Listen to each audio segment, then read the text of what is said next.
Watching Charter Local Edition. I'm Brad Pomerance. Mike Gardner is back. He is a member of the Riverside City Council. And sir, the drought continues to be top of mind throughout the Inland Empire and the state of California. Recently, there was some good news, though, out of the state. The governor had called for Californians to cut urban water use by about 25%. Right.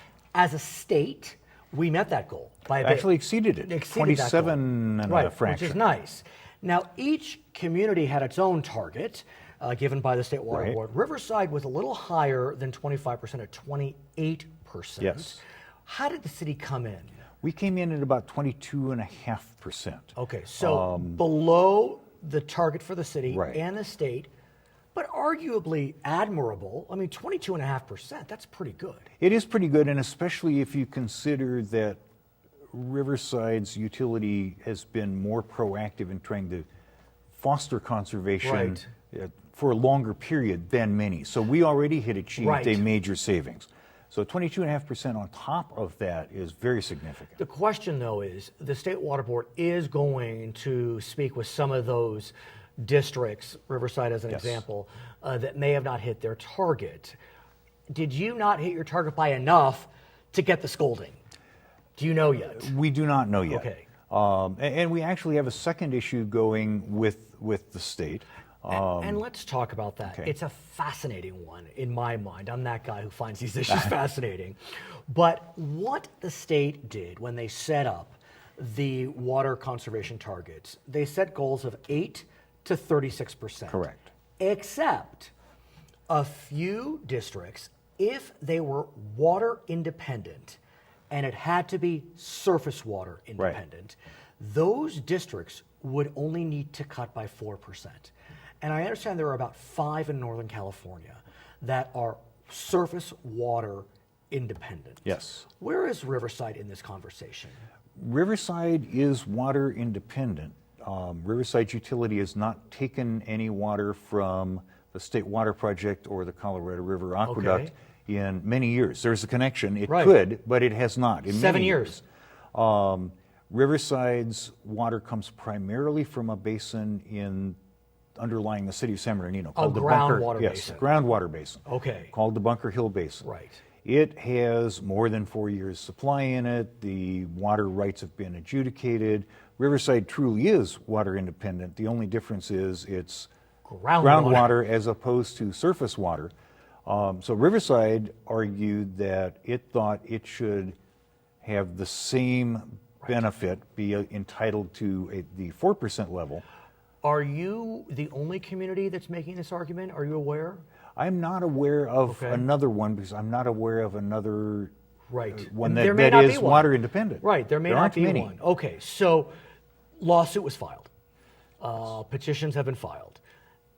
It's clearly a case of first impression. It has to be. Yes. And so what's the argument? I mean, I could see what the state would say. The state would say, look, we have a groundwater issue. We know that groundwater is being overdrafted in many portions of the state. And as a result, what we're trying to do is really focus on surface water independence because that water is more tangible and we don't have the depletions that we do in our groundwater basin. I guess your argument would be? Well, I think there are two parts to the response to that. The first is while the water levels in the Bunker Hill Basin are lower than they had been.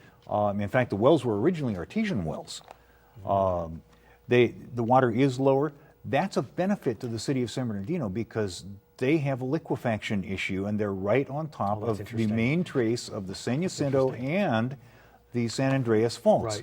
So having a lower water level is a benefit to the city of San Bernardino. That's not to say you can or should overdraft the basin to the point that it becomes a real issue.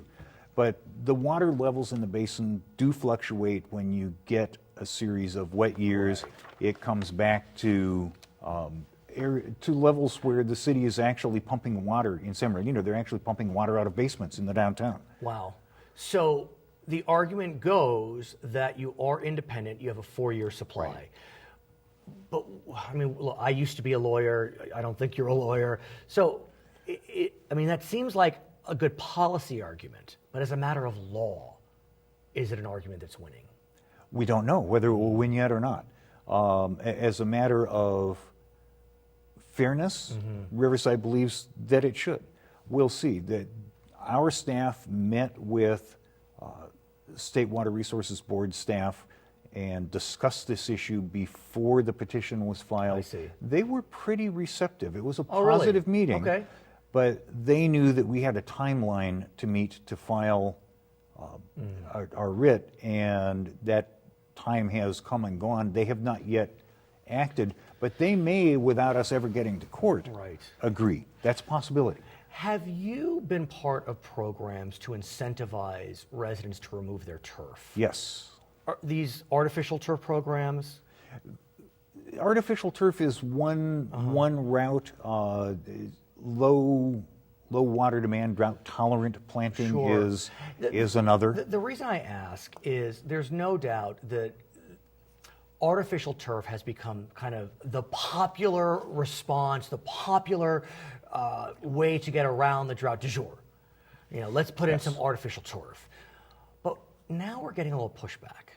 And what I've been hearing and learning is that while artificial turf can be a fine way to reduce water usage, as it relates to rebates, it's actually not that economical. It's not.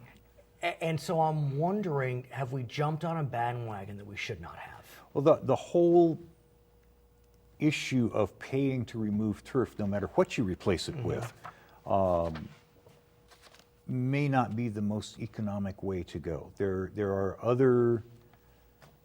There's a school of thought that you are best to tell customers, we'd like to see you reduce X percent, and you figure out how to do it.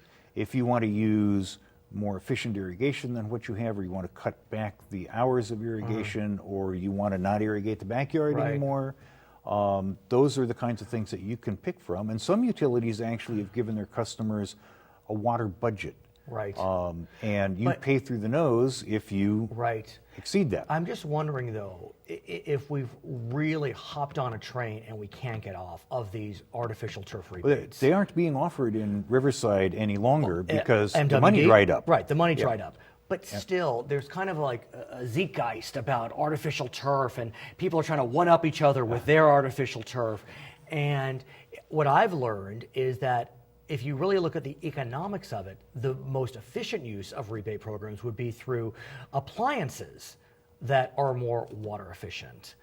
They're not as sexy, you know, but I'm just wondering, how do we change the vernacular around this? Yeah.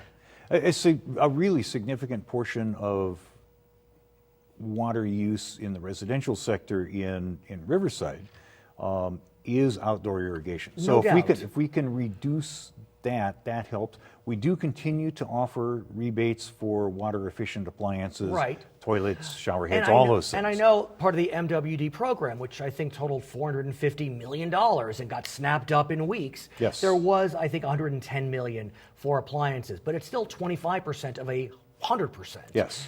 And I'm wondering if what we need to do is maybe do a 50-50, where appliances get the love they deserve when you look at these rebate programs. I think there is absolutely value in that, and actually for Riverside, we were paying for people to remove turf, but replacing it with artificial turf was less popular here than replacing it with drought-tolerant landscaping with really efficient irrigation. Which in makes sense. I mean, we're close to the Coachella Valley and the beautiful drought-tolerant landscapes, and so we kind of feel that. Yes. I want to thank you for joining us. His name is Mike Gardner. He is a member of the Riverside City Council. My name is Brad Pomerance. In the Inland Empire today, this is Turner Local Edition.